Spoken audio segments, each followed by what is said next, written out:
For many years, I slept with the lights on, even into my early 20s. But not because I was afraid of the dark, if that makes any sense, but because the darkness reminded me of something. The worst experience of my life. Now, in my neighborhood, there were many rites of passage into adulthood. Manhood, all of which involve some degree of physical danger. One of these was the train bridge. The train bridge dated from the 1800s and spanned the river bisecting the town, the rails passing a good 100 feet above the waters below. It was illegal to walk across it, but as the bridge was the quickest way to get across town, people were constantly trespassing.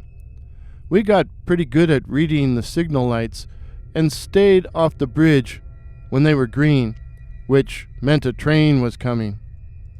Each side of the bridge had 2 or 3 small platforms which jutted out from the edge and provided the railway workers with a safe place to stand. On each platform was an empty 45-gallon steel drum open at the top. For trash, I guess. Anyway, they were there. The rite of passage was simple. All you had to do was get inside one of the steel drums and wait for a train to go by. The train roaring along just 3 feet from where you were hiding. I was 13 when I submitted to this test of courage on a warm summer evening. I was a big kid, and the drum was a tight squeeze. I hoped I wouldn't have long to wait. I didn't. I felt it before I heard it, heard the loud blaring of the locomotive's horn as the train appeared over the horizon and began to bear down on the bridge. I took a peep over the edge of the drum and saw this huge red engine coming right at me. I knew it was going to miss me, but from my constrained perspective, it looked like I was about to be run over. I ducked, and the train hurled past at 70 miles per hour, only a yard away from my crouching and cramping body. I had lucked out, and had managed to draw a freight train, which had to have been at least 100 cars long. The vibration caused by the steel wheels made the tiny platform spring up and down like a diving board, the contents of my stomach churning up and down as well. It was like being stuck in a blender. And the noise! It was so loud, I couldn't hear myself screaming. And I was screaming. It probably only took the train 3 or 4 minutes to race past, but it felt like 3 or 4 hours. However, pass it did, and after my hands had stopped shaking, I was able to climb out of the drum, but not before checking to see if I had pissed myself. Assured I was clean and dry, I swaggered back to my buddies and crowed, "That was fun! Think I'll do it again." But I didn't. Nobody ever did it twice. Nobody. That was bad enough. But it wasn't as bad as that other rite of passage. The cave. It wasn't a real cave, more like a glorified hole in the side of the ridge overlooking the creek. But once through the opening, several guys could sit up and talk and look at each other by the light from a flashlight. The urban legend claimed this cave had been used by smugglers during Prohibition. Yeah, right. It was just a cold, smelly hole. So far, bad enough. But it gets worse. And if you are claustrophobic, you might want to stop right here. I won't take offense. For there was a narrow slit leading from the hole in the wall through the ridge 100 yards to the nearby creek. Maybe 3 feet high and 3 feet wide. The test? To crawl through it all the way to the creek in total darkness. I didn't want to go, and I shouldn't have, but I did. Dino went first, then Bry, and then me. I was followed by Gary. I really didn't want to do it, but I was 14 years old and about to enter high school, and I didn't want to look like a coward in front of the other guys. I forced myself into the slit, into the more intense darkness, and began to crawl forward on my belly. It was a tight squeeze for me. At least it was relatively dry, although my body was slick with sweat. I moved forward as best I could, although it was impossible to tell if I was actually moving. Maybe I wasn't moving at all. Maybe I was stuck. Trapped! And that's when I began to panic. I began to think of all the millions of tons of dirt and shale pressing down on me, and I wondered what would happen if we had an earthquake. We could have an earthquake, right? What if the earth moved suddenly, and I was trapped here, unable to move, unable to see, unable to breathe, in the dark, alone in the dark, until my air gave out, and I suffocated. I tried to stand up, but only hit my head on solid rock. I tried to turn around, but couldn't move. And then I realized I couldn't get any air, that I really couldn't breathe, that there was no air in here, no air. And that's when the screaming started. I screamed and screamed and screamed and screamed until I finally forced myself to stop, in case all my screaming made the tunnel collapse. And that's when I heard Gary yelling from behind me, "What are you doing, arsehole? Keep moving." I was crying at this point, crying in front of the other guys, but I no longer cared. "I'm stuck," I blubbered. "I can't move. I can't breathe."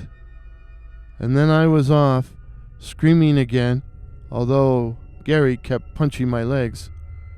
Eventually, my voice gave out, and in the relative quiet, I could hear Dino shouting, "What's going on?" "He says he's stuck," Gary shouted back. I remained silent, my body frozen in sheer icy terror. I was breathing. I knew I was breathing, but I still felt like I wasn't getting any air. I don't know how long I lay paralyzed. Then something grabbed me out of the inky blackness. I shrieked, only to hear Dino calmly say, "Give me your arms, man, and we'll get you out of here, eh?" I put my arms into the darkness before me and felt them gripped by Dino's strong, rough hands. He began to pull me forward, and after being a dead weight for the first minute, I began to use my legs to help push. My body scraped along the rough floor of the passage and banged against the narrow sides, but I was completely oblivious, as I was totally focused on one thought: escape.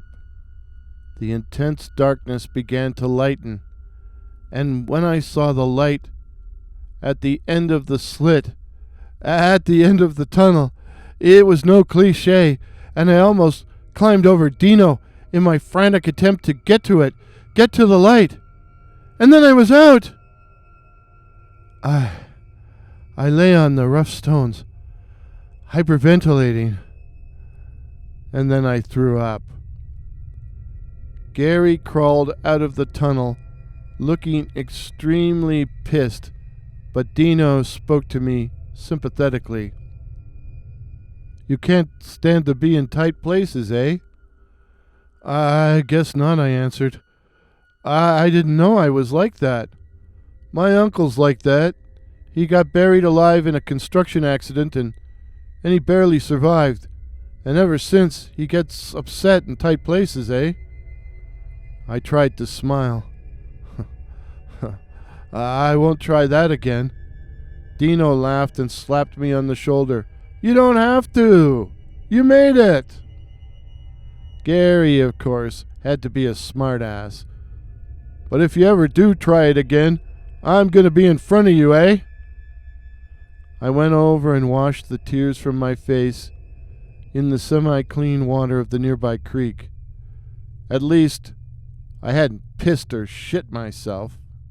The guys were pretty good about it, really, and didn't bug me. But I still felt ashamed. And now I had a new problem. I was afraid of the dark.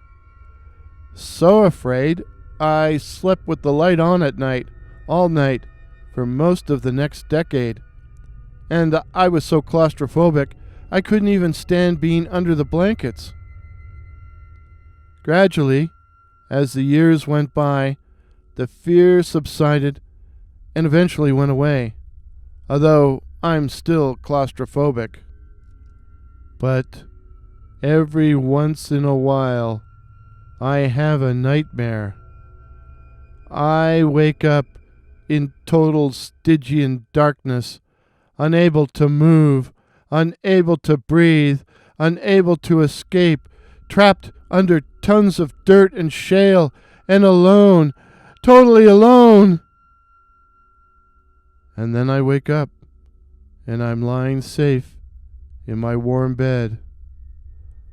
But one of these nights,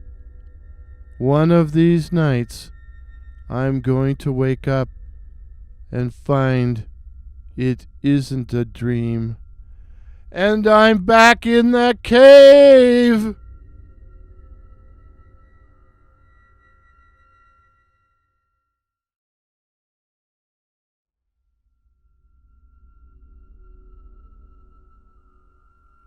Once upon a time, in the town where I grew up, there was a cave.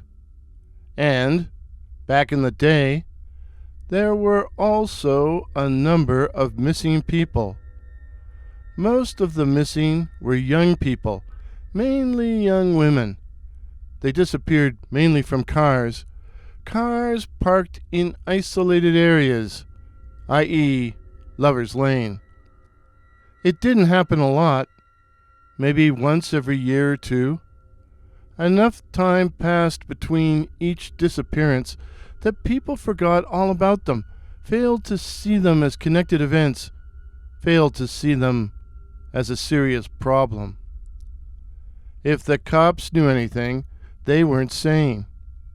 As for the authorities, their answer was to impose a curfew. Everyone under the age of 18 had to be off the street and at home by 10 p.m.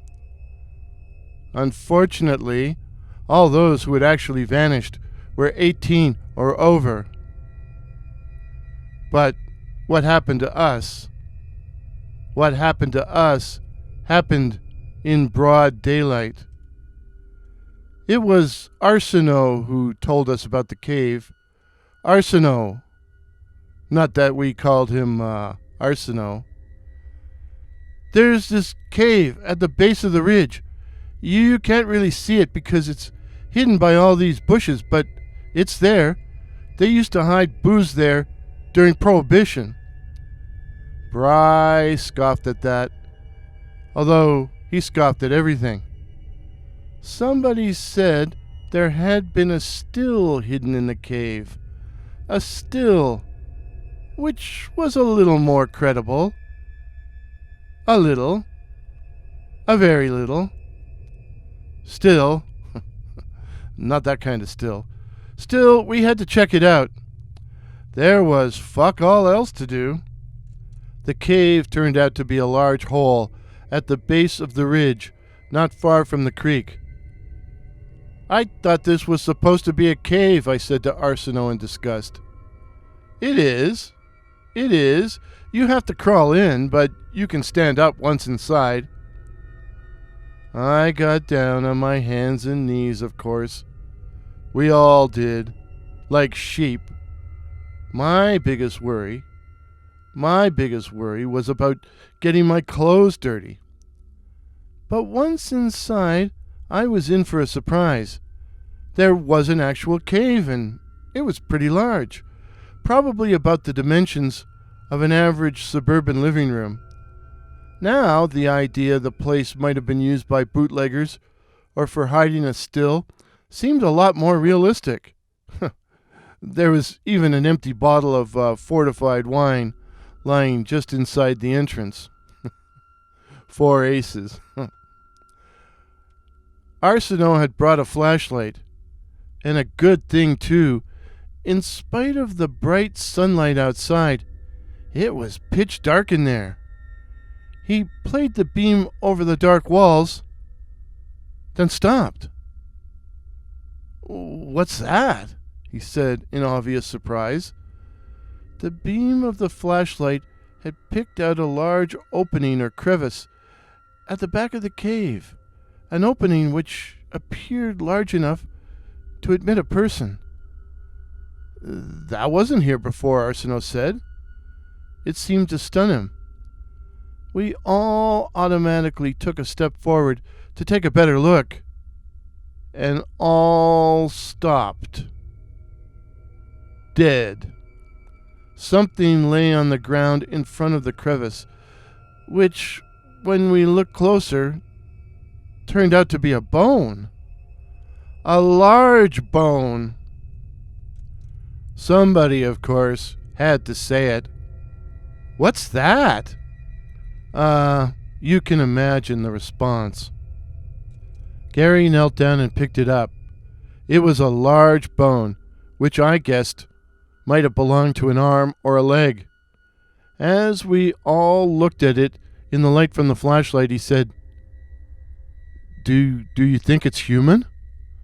"I doubt it," I said. It probably belongs to some animal." Not that I knew what I was talking about. Gary suddenly jumped up. "You don't think a bear lives in here, do you?" "We don't have bears around here, dumbass," Bry said sarcastically. "Well, some kind of animal," Gary mumbled. I had noticed Arsenault had moved over to the crevice and was shining the flashlight inside it. I went and looked over his shoulder to see the fissure was wide enough to admit a small person, and that the ground inside was covered by a number of bones. Bones! Including a few skulls. Human skulls! We were all crowding around the opening now, staring in both surprise and confusion.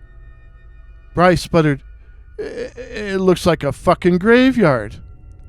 We all started at that remark. We weren't all that far from an historic cemetery, although the old graveyard was atop the ridge on the opposite side of the creek from where we stood. The other guys scoffed when I mentioned it. "That's on the other side of the creek, man," Bryce said. "Yeah, but where else could they have come from? Maybe they've washed down from the other side. Water can work its way underground, you know." But even as I said it, I didn't believe it. Besides, the floor of the crevice was bone dry. No pun intended. You think maybe they were murdered?" Gary moaned. "Who?" Bry scoffed. But Gary persisted. "All those kids that disappeared, that were never found. Nobody knows whatever happened to them. And I knew where Gary was going before he said, "Maybe it was the Hobbs." The Hobbs were a local boogeyman. Okay, boogie person. They were supposed to be a race of little people, less than 3 feet in height, who lived in the woods of the river valley. In fact, they were said to live underground. The First Nations people knew of them before the settlers came. The local whisper stream said that one had been captured by some dudes who were having a bush party atop the ridge. It was an albino humanoid thing with huge mole-like hands and large pointed ears. It made a weird but penetrating mewing sound which attracted a mob of the things, which attacked the party animals and rescued the captive. Or so the story went. I had never seen a hob. I didn't know anyone who had. Still,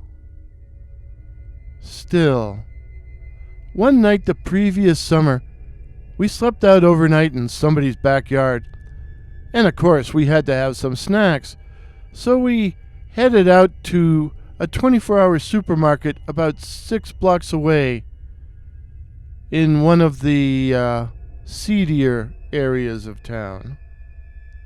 The next day was garbage day, and all the bins and garbage cans were piled up for pickup next morning, adding to the generally depressing atmosphere of the mean street. We were walking past a low-rise apartment building when something suddenly leapt up, something pale, fish-belly white, about the size of a little kid. It appeared to have been digging through the garbage and ran away up the alley leading to the back of the building. We gave chase only to find it had disappeared among the parked cars. Was that a hob? We talked it over on the way to the store and back. But hobs don't exist, right? Right? In the end, we decided it must have been some kind of animal. Although what animal, we couldn't have said. And so we forgot about it. But now I remembered and wondered if it had any connection to this. "Did one of you guys fart?" Bry demanded in a loud voice, which found all the rest of us shushing him, although we couldn't have explained why we wanted to shut him up.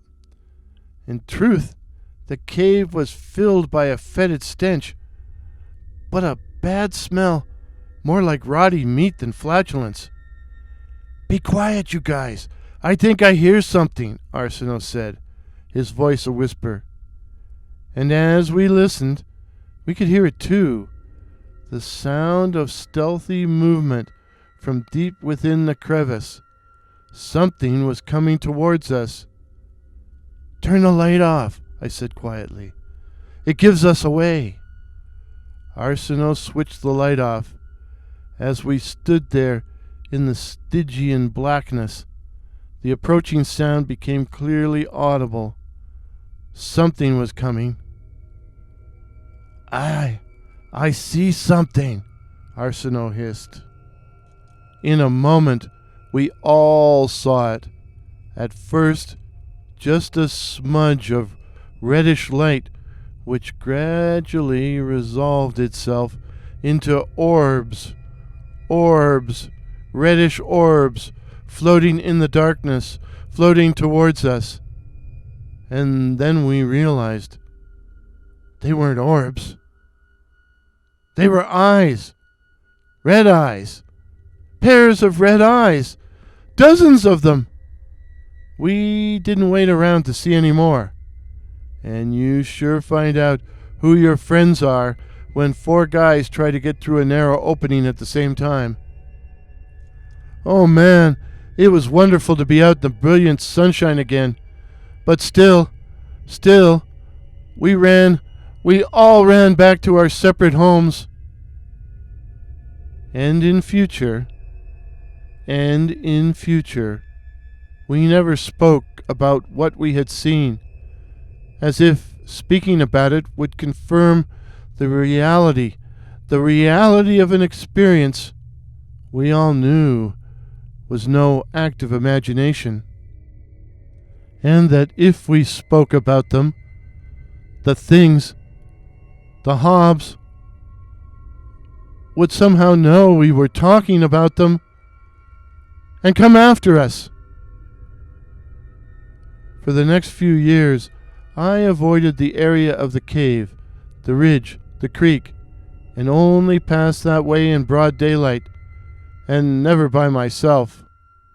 Eventually, I left town to go to school. But I found myself thinking about the incident from time to time, and I wondered what the things really were. Were the Hobbs a dwarfish race? A dwarf race of albino people living like moles in the tunnels and caves underneath the ridge? Or were they something worse? Something far worse. I remember my initial suspicion that all the bones must have come from the cemetery on the other side of the creek. Did these things live under the old cemetery? Live on corpses? Were they ghouls? Ghouls? I planned to never find out.